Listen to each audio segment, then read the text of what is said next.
Greetings, greetings, greetings, royal family. Govern yourselves accordingly. Govern yourselves accordingly. Thank you for clicking on the video. You've seen the thumbnail. You read the title, The Clark Sisters. So finally, I have everything together that I wanted to say.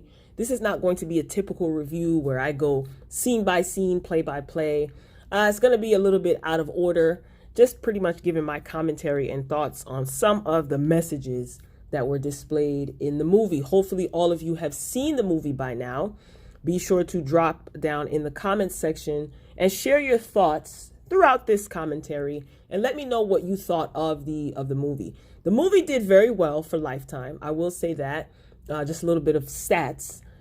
It was Lifetime's highest original movie since 2006 or 2016. Anyway, it did great. So it broke records. So that definitely is a good thing. The movie was executive produced by Queen Latifah, Mary J. Blige, along with Missy Elliott. I'm pretty sure that there are other individuals involved, but these are the names that they used to promote the movie. So they had a hand they basically spearheaded this. So I enjoyed the movie just right out the gate. I enjoyed the movie.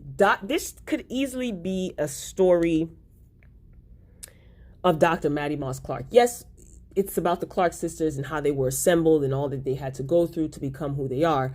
But to me, the main character was Dr. Maddie Moss Clark, right? Like, what a force of a woman. And like a lot of Black women, she probably felt that she had to be militant and strict, especially her holding a title in the Kojic Church. Kojic is an acronym for the Church of God in Christ. And it's been said that the Kojic Church is very strict. You know, they're a very, very strict church. And she was the head of the International Music Ministry Department. So what she did was, her role was traveling all over the world to different churches and assembling their choirs and just kind of putting them in a choir boot camp. You know what I mean? For lack of a better word, you know, she tightened everything up. She's also responsible for the creation of the 3-part harmony, alto, soprano, and tenor. And she utilized that format when she was assembling these choirs. So she is an accomplished woman. And I just really liked that they focus on her. Yes, they focus on the girls, but they focus on her. So I just think that she holding this title and giving her accolades, that was beautifully done. I like that they focused on the mother and they made sure that they got things right. Well, as far as we know anyway. It did seem to me that she slightly lived vicariously through her children and she wanted them to be what she aspired to be. I remember in one of the scenes, I don't remember who it was, which sister it was, but they found one of the mother's gold records and they were wondering, like, you know, why mama, you know, stopped singing or whatever. And it's possible that because she worked for the Kojic Church, or she was affiliated and associated with the Kojic Church, that she couldn't be in the limelight like the Clark sisters were, like her daughters were. So that very well could be the case. She placed a lot of emphasis on the girls being famous, but, you know, using their gifts to sing for the world, but bless everyone with their gifts and talents, you know. And I'd like to believe that she wanted them to use their gifts to bless people. That's how it appeared in the movie, and that's what it seemed like, because she's still, even though she was managing her daughter's careers, she was still traveling and doing her job as the head of the music ministry. So, I mean, it can be said that Maddie Moss Clark, that is, wanted the best for her daughters. I don't disagree with that. It seemed to me that she really wanted the best for them, and she was preparing them for a tough world. It just seems like she wanted what she thought was best for her daughters, you know. But when you're raising children, you know, and they're young, of course, they're dependent on you. But as they started to get older, I think it was difficult for Maddie Moss Clark to let go and allow them to kind of think for themselves. You know, she she's very controlling. I mean, right? Like that, and it's not a bad thing and it's not a good thing, but what was lacking was balance. And I think that had a lot to do with what she thought was best. You know, I think she did a lot. And again, I'm sure she thought it was the best, but unfortunately she didn't realize that some of the damage that she was doing to these girls would impact them greatly. And the damages she was doing to herself as well. We don't know how Maddie Moss Clark was raised. Well, I don't anyway, so I'll speak for myself. It wasn't shown or displayed in the movie. It didn't show her upbringing and what she had to endure as a young girl before she became married and had started having children. So it could very well be a direct result of that's how she was raised, because she was raised in the church. So she was very authoritative. So I'm assuming that she might have come from an authoritative upbringing. But I'll tell you one thing. I was not feeling Dr. Maddie Moss Clark throwing a shoe at that young girl in the choir because she was chewing gum. Like, I was not feeling that. I mean, I just laughed out of shock. But at the end of the day, it's like, I'm not feeling that. And then slamming the door in her daughter's face because she had on work pants. And then she slammed the door in Jackie's face because Jackie had on her work pants. She worked as a nurse. And Jackie had to go back in the car, change into a skirt that she kept in the car, which is crazy.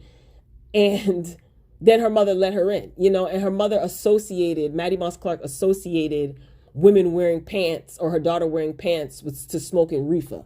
You know, it was funny because it just shows how extreme, you know, some parents, especially parents being in the church or church people, I said some, okay? Some church people, how extreme and intense they can be. I mean,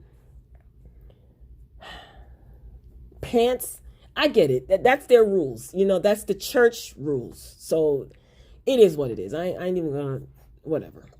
Not only that, but it was also a sign of the times too, you could say, because women were expected to behave in a certain way inside and outside of the church, even women who are not necessarily affiliated with any sort of church organization.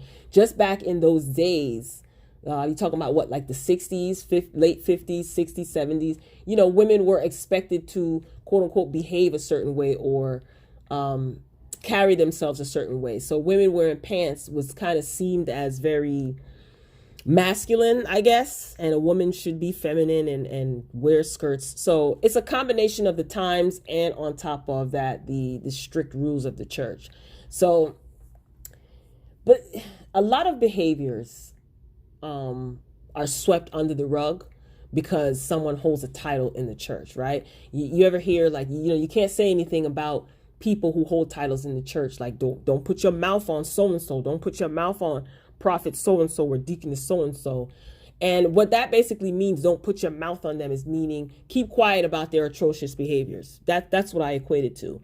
Because whenever we see someone who has a title in whatever religious organization or whichever religion denomination of a church, it's often swept under the rug and there's excuses that are made. But someone who does not hold a title and is just probably a regular churchgoer will be condemned, judged, ridiculed, crucified, right? So that I just don't hold anyone up on a pedestal because they have a man-made title in a man-made church. I watch your fruit and how you treat others.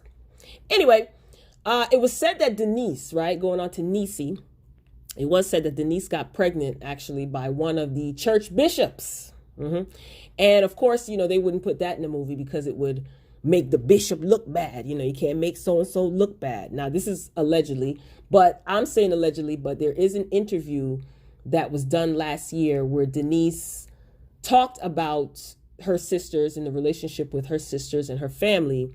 And she did mention that she had a child with a bishop in the church. So I'm saying allegedly, but it came out of her mouth. Anywho, I ain't gonna press the gas too much on that topic. Moving along, let's talk about a little bit more of what was in the movie. So Maddie Moss Clark, she was married twice. Her first marriage produced Jackie, as well as Jackie's brother. Maddie Moss Clark had a son who was not even talked about or mentioned or seen in the movie. So her second marriage produced her other daughters. I would like to know where's the brother. And I would also like to know why the brother wasn't even seen for a millisecond in the movie. You know, Twinkie, she was the organ player, and later became the composer, songwriter. And she also traveled with Dr. Maddie Moss Clark from a very young age. Like, she would miss school. She would try to keep up with her schoolwork. And Maddie Moss Clark's husband, her second husband, who she ended up divorcing, even made mention of the fact that she's got Twinkie running with her all over town. Twinkie's missing so many days of school. You know, he was not happy about the fact that she was not the traditional first lady, you know, baking cookies, having, you know, church picnics and toting around being his arm candy and you know, being the first lady. So that caused a lot of friction between Maddie Moss and her second husband. You know, back to Twinkie, you know, she wanted to go to college. As she got older, she wanted to be a little bit more independent. She got accepted to Howard University. She wrote the songs for the group. You know, she never really got a chance to live her life and pursue her dreams. She was always under her mother's thumb, you know. Twinkie, she ended up marrying a man to get out of her house and from under her mother's ruling fist, you know, or so it seems. It's like the first man that gave Twinkie a little bit of attention, she jumped at, and he was a total jerk. You know, the scene, going back to the scene when Twinkie was leaving and she was moving to North Carolina with this guy who had no job, but he planned on getting a job. Yeah, right. He was trying to live off of Twinkie Clark's money because, you know, the Clark sisters by this time, they were big. They were charting. You know, I don't remember if at this point, yeah, they had gone to they won a Grammy. So they had, you know, fame, I think. Correct me if I'm wrong. Anyway, so the scene where Twinkie was leaving with this guy that she decided to link up with, her mother was crying. It was very disturbing on many levels. You know, her mother was just saying that she is good at two things. I think she said writing music and making bad decisions. Because remember, Twinkie was the one that sold the catalog, the Clark sisters catalog, because she wanted a Cadillac. So Twinkie's husband ended up shoving Dr. Maddie Moss Clark, which I forgot which Clark relative it was, said that wasn't true. Like I said, I've been listening to interviews. That's why it took me so long to do this. Anyway, but in the movie, Maddie Moss Clark fell on the stairs because, you know, she was trying to hold on to her daughter. She was crying like, no, don't leave me, don't leave me.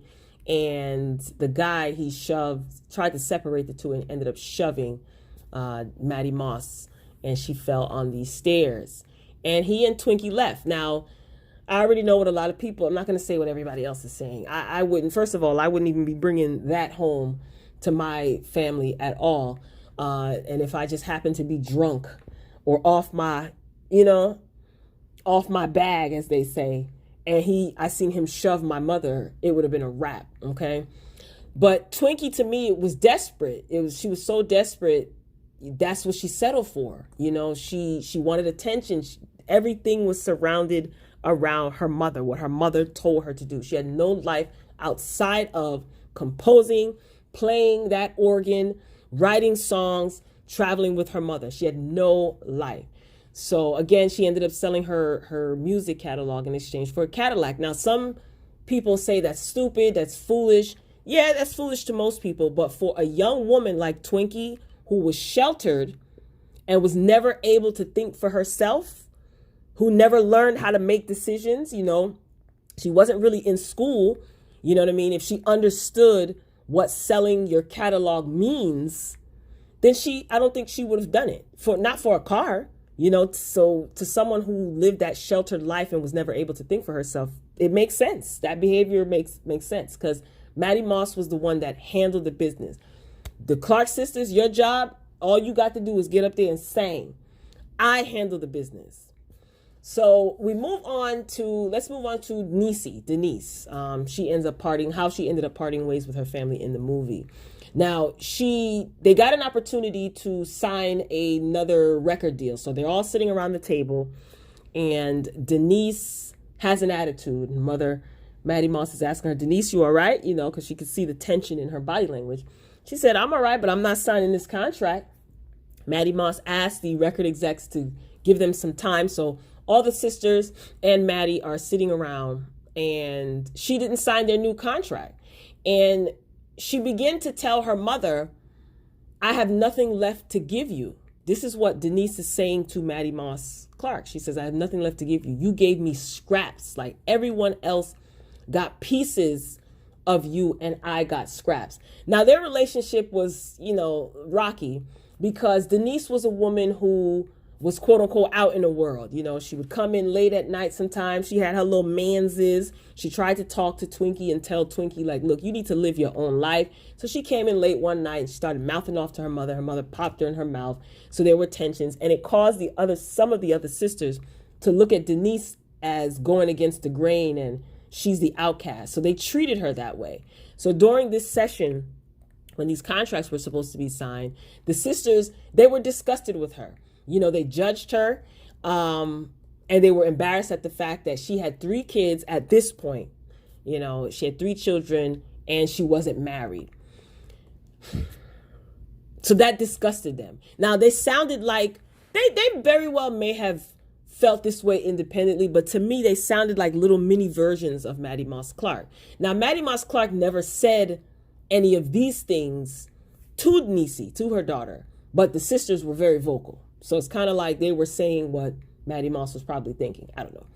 See, everything revolved around how this would make their mother look in the eyes of the church. Their mother didn't really show as much disdain as the other sisters did, like I said. And she often tried to reinforce that the sisters need to stick together. So Denise ended up not signing the contract. And one of the sisters said to her, Denise, you are very hard to love. Denise gets up as she's walking away, and she was like, we may fuss, we may fight, we get on each other's nerves, or whatever she said, but you were never hard to love. You're my sisters. And she walked off, and we did not see her again throughout the whole movie toward the end. So that was kind of interesting. I wish, if this movie was more than one part, I'm pretty sure they would have been able to fill in the time lapse. Like, Denise went from being pregnant once to having 3 kids. Like, it's a lot of time lapse. So maybe they purposely left that out, because I think, which Clark sister was it? Maybe it was Karen Clark, or one of them had their input. Obviously they all did, but I'm pretty sure they didn't want to put everything in. Anyway,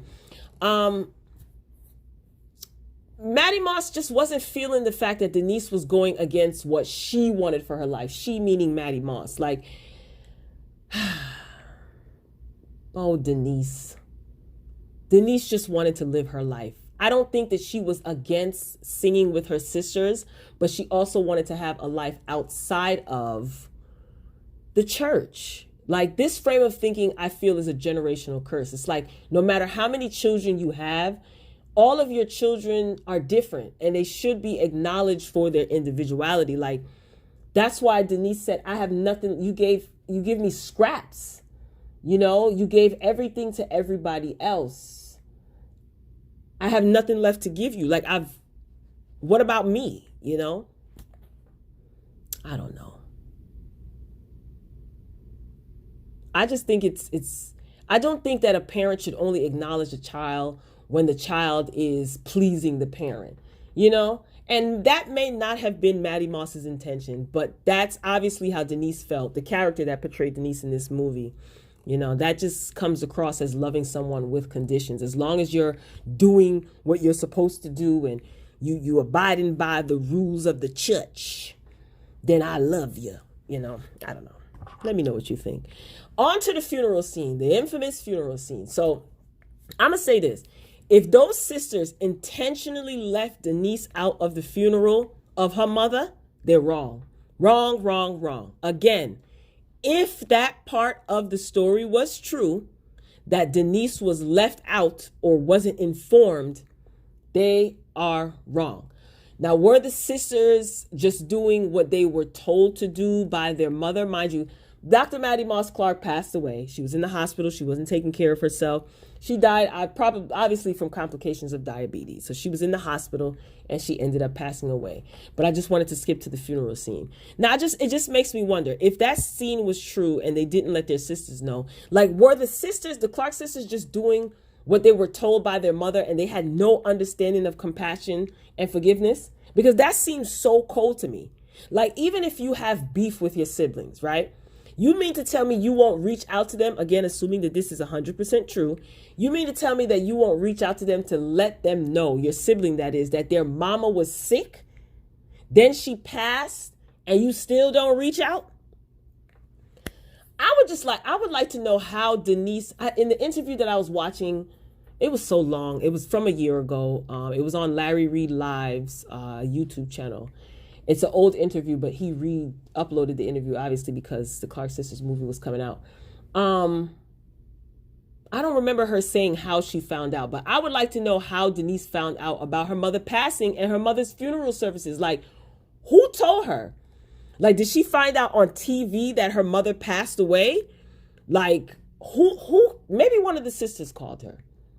Because her and Twinkie seemed to still be good, according to Denise. That's just cold, though. So, when she stood up there at the funeral, Denise, that is, that was hurt. That was hurt and pain. Was it inappropriate? Some people say that it was inappropriate. Some people say that there's video of Denise sitting with the family. And yes, she did go up there and say XYZ. When she walked in, the sisters looked as though they were surprised. And one of them turned to the other and said, did you call her? Or did you tell her? Or did you invite her here? That's in the movie. That was cold. Now, as far as it was, some people say that was totally inappropriate. Denise, how could she do that at the funeral? That's out of line. You're entitled to your opinion. But let me tell you what I think. I don't think anyone can tell a child how to act when they find out that their mother is deceased and they didn't get a chance to see their mother and didn't even know she was ill. No one can tell anyone how to act. I'm sorry. When their mother was in the hospital, she did ask for Twinkie and Denise. And I think it was Dorinda that said, yeah, mama, we reached out and we didn't get any reply or something along those lines. Did she really reach out? I don't know. I couldn't fix my mouth to say that Denise was out of order. I can't. I wouldn't dare. That's her mother. Regardless of any issues that she had with her mother and her siblings, I know one thing. If anything were to happen to my mother and my sibling or other family members were privy and didn't tell me, I'm not saying that I would go to the funeral and show out. I'm not saying that I wouldn't. But let me tell you something. All parties involved, whether it's in a parking lot, in a funeral home, in a church, in the bathroom, at Babyface or Teddy Riley's house, somebody would be hearing an earful. I couldn't fix my mouth to say that Denise was out of order. And that's my opinion. People can say, yes, she was out of order. She shouldn't have done it at a funeral. You can't tell someone how to act when their mother is ill and they may not have been notified. The day of their mother's funeral, they walking up because they weren't notified by their siblings. And knowing how Maddie Moss was as far as the sisters sticking together. So if that part is true, 100% true, they cold for that. I'm just saying. Let's move on. Now we see Kira Sheard did a great job playing her mama. Okay, the vocals were on point. I think that is beautiful to look back in history. This will be archived and say, I played my mother. Karen Clark Sheard is my mother, and I played my mother in their biopic. That is amazing. All the ladies did a great job in their roles, every last one of them. I do appreciate the complexity of Maddie Moss's character. The scene where she gave Jackie a pair of pants was funny. It was funny. This is when Jackie realized that her mother wasn't really taking care of her health because she didn't want to take her medication. But the scene that she gave Jackie a pair of pants in a box, it was funny. But I do think in that moment, Maddie Moss realized that she might have been too hard, and that's what could have drove Twinkie and Denise away, and she didn't want to lose another daughter, especially Jackie. So it just seemed like it was sort of an apology or a peace offering or waving the white flag. She seems like a very proud woman, and in the movie, and may not have been quick to say I apologize. So I thought that was sweet. It was funny, but it was very, very sweet. And Jackie didn't hold it against her. She laughed about it, so on and so forth. So again, Maddie, she wasn't taking care of her health, and I think it could have been due to her being depressed. Her daughters are gone. You remember when she went to the Grammys to sing with her daughters, and the church execs or the board, the Kojic board, they advised her that if she wants to sing with her daughters and be quote unquote in the world, she will lose her title as head of the, music ministry. And she had to make a choice, and she chose not to perform with her daughters ever again. And I wonder if they ever knew that, because there was a scene where they were all dressed in burgundy, and they were all getting ready to go on stage, and Maddie Moss didn't go on, and she just sat down, and the girls didn't understand. So I wonder if she ever explained to them that she was being scrutinized by the church to never perform with her daughters. And I do think that was a blow to Maddie Moss's ego as well. Like, she put in so much time in the church, and she felt that she was doing the right thing. And the one entity that she pretty much gave her life to shut her down. So that could be, I guess, the people in the church, or church hurt, or whatever terminology is used. So all of these things back to back to back could have just hurt her. And then also physically, she knew she wasn't taking care of herself, and then she probably started to feel sick and didn't feel like the same. So that can lead to being depressed as well.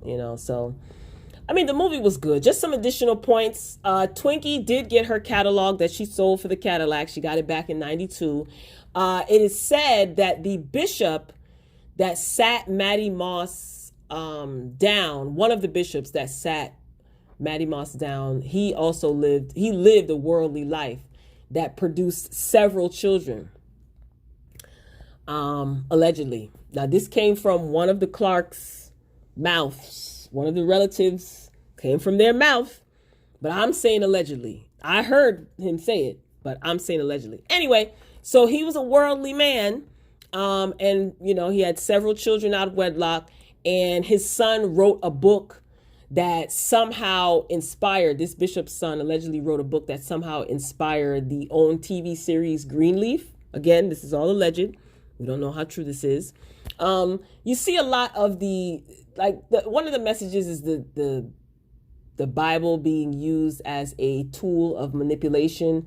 That oftentimes happens in the church. That's nothing new. I'm sure you guys have heard that.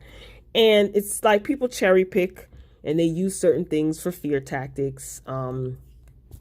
Yeah, I ain't pressing the gas too much on that. I'll skip over that. Anyway, as far as Denise, right? Why was she singled out as the rebellious one when the other sisters did some of the same things Denise did?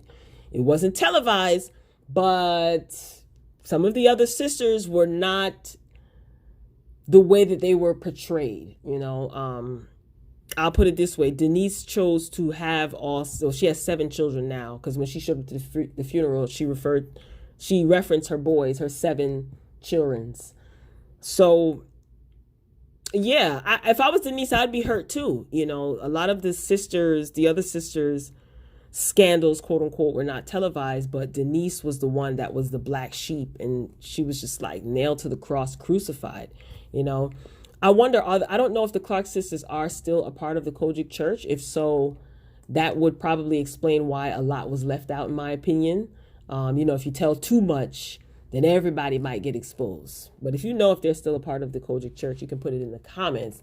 Also, another thought that I had, women are taught to be passive in some of these church environments, right? God hates divorce, right? I've oftentimes heard people say that, which to me is a fear tactic to get women in particular to stay in abusive marriages. As the great poet Miss Sophia once said, you better bash Mister's head in and think about heaven later. Okay. Maddie Moss, she divorced her second husband in the movie after he was abusive to her, as well as Jackie, her firstborn daughter from a previous marriage. And he reminded Jackie that she was not his child. You know, Maddie Moss Clark, again, she was the first lady to her second husband, who was a pastor of a church. Now, how interesting is it that this man is the leader of a church congregation, and at home, he's a holy terror. So what could he be preaching to the congregation? And he's not living his life. Anyway, when Maddie Moss Clark divorced her second husband, that was a huge deal. One, because she's the first lady of the church, of his church. And two, because back in that era, women leaving their husbands was such a scandal. Again, women were expected to stay in these abusive marriages. And this pretty much spoke to Maddie Moss being an independent woman, able to think for herself. And I'm sure she received a lot of criticism and backlash for leaving her husband. You know, the woman that portrayed Maddie Moss was phenomenal from beginning to end. All of the ladies did a great job. I mean, the Clark sisters, they went on to amass great success, and the fruits of Maddie Moss's Clark's labor lives on. I mean, it was a great story. As far as Denise is concerned, it appears that she still is somewhat distant from her sisters. I think with the exception of Twinkie, she does love her family. I mean, she said that in countless interviews that she loves her family. Again, she's done interviews, like recently she did an interview a year ago, and her son, one of her 7 sons, he's been doing interviews as well, debunking some of the scenes in the movie. One of her other sons, who lives in California, I think it is, or lived in California, he's a nurse. He also talked about some of the inconsistencies that his brother debunked about the movie. So it's a lot going on here, you know, a lot going on here. So this just goes to show that every family and every person goes through something. You know, you could spend your life trying to please people and still go through hell and high water. So I choose to believe that Maddie Moss had good intentions, but sometimes the road to hell is paved with good intentions. Ain't that how the saying goes? So just giving my final thoughts in closing, I felt that this was well done. The actors casted did an amazing, amazing job. The vocals were breathtaking, and I loved every minute of it. Queen Latifah, Missy Elliott, and Mary J. Blige, they did an awesome job putting this together. And hopefully all of the people involved will be awarded appropriately. I mean, it's well deserved. So I tell you one thing, I would have been kicked out that church house because I would have gone off if a shoe was thrown at me. Amen? Anyway, Royal Family, this concludes my review or my commentary, thoughts and opinions on the Clark Sisters movie. It was a great movie. Well done. Well done, Lifetime. So let's see if Lifetime can keep up this momentum of giving us good biopics, because I was here for it. And I have respect for Dr. Maddie Moss Clark for a lot of reasons. So may she continue to rest in peace. So be sure to get down in the comments, share your respectful thoughts and opinions. Let me know what you think. I can't wait to read your comments. Be sure to hit the like button if you enjoyed the commentary. Subscribe if you haven't done so already. We'd love to have you join the Royal Family. So I'm signing off. Until next time, Royals. Peace.